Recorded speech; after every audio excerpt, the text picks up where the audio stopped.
The millionaire laughed so loudly that people at nearby tables turned to look, some smiling awkwardly, others pretending not to notice. It wasn't a polite laugh. It was sharp, dismissive, the kind of laugh meant to remind someone exactly where they stood in the world.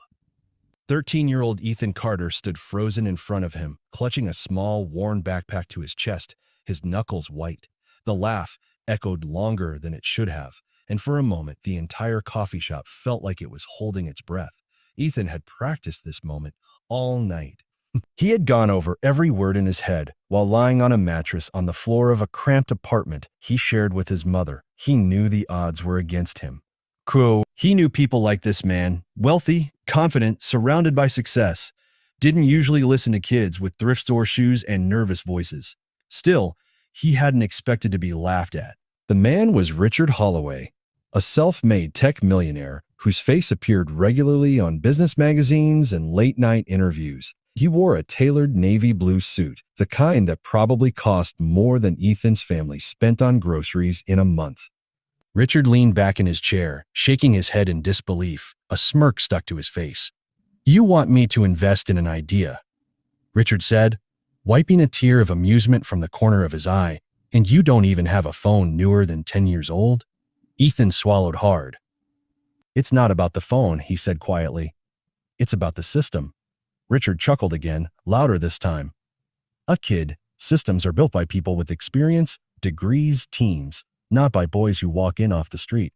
A few customers shifted uncomfortably. The barista behind the counter paused mid-motion, pretending to clean the same spot she'd already wiped twice.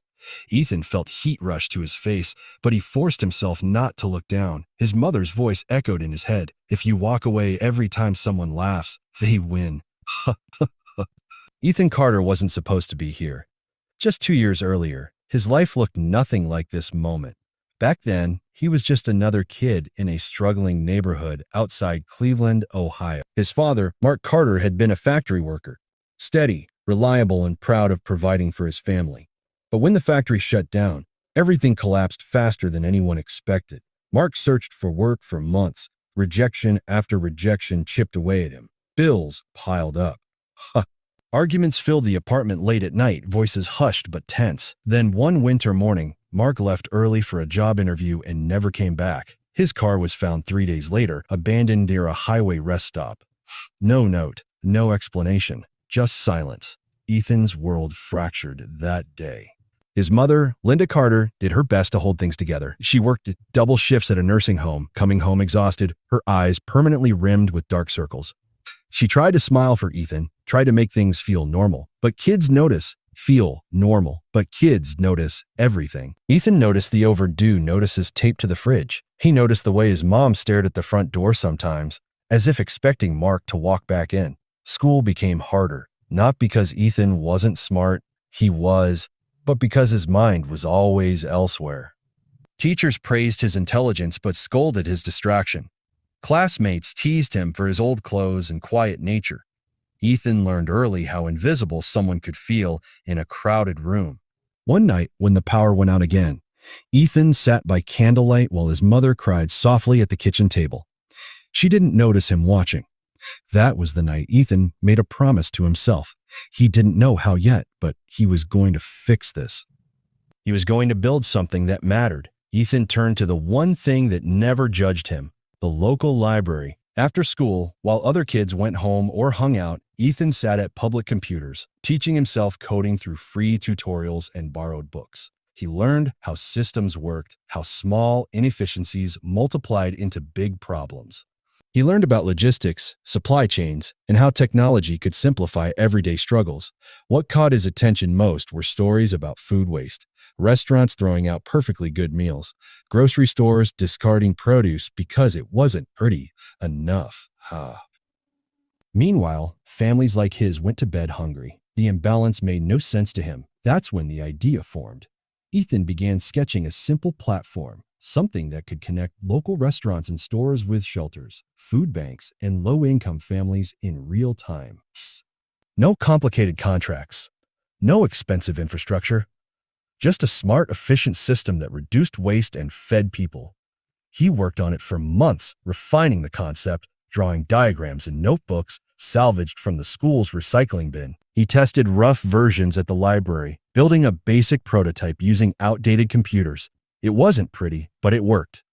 The hardest part wasn't the coding. It was the confidence. Ethan knew he needed help to make it real. He needed funding, mentorship, someone who knew how the business world worked. And that's how he found out about Richard Holloway. A local business event, open networking, aspiring entrepreneurs welcome, the flyer said. Ethan borrowed his uncle's old jacket, one size too big, and took 2 buses across town. He practiced his pitch the entire ride, and now here he was standing in front of Richard Holloway being laughed at. Richard leaned forward, still smiling, but his eyes were sharp. Boo! Let me give you some advice, kid. Finish school, get a degree. Come back in 10 years. This world doesn't hand out miracles. Ethan felt something shift inside him. Fear mixed with frustration, then settled into something solid. I'm not asking for a miracle, Ethan said. His voice was steadier now. I'm asking for 5 minutes. The smile faded slightly. I've already wasted 2, Richard replied. Ethan slowly unzipped his backpack and pulled out a battered laptop. The screen flickered when he opened it. A few people nearby leaned in, curiosity replacing discomfort. This is a working prototype, Ethan said. I tested it with 3 local diners and a church pantry. In 2 weeks, we redirected over 400 meals that would have been thrown away. Richard raised an eyebrow despite himself. Ethan continued, words flowing now. Restaurants save on disposal, costs. Disposal costs matter. Families get food. Shelters get better coordination. No ads, no fees for donors. It runs on simple alerts and location matching. The coffee shop was quiet now. Richard crossed his arms. And you think this changes the world? Ethan met his gaze. For one another's gaze. I think it changes someone's night. And then another. And then another. For a long moment, Richard said nothing. Then he laughed again. But this time, it was different. Shorter. Uncertain. You've got guts, he said. I'll give you that. Ethan held his breath. But guts don't guarantee success, Richard added. And the world is full of good ideas that fail. Ethan nodded. So was the world before people tried. Richard studied the boy in front of him, really studied him for the first time.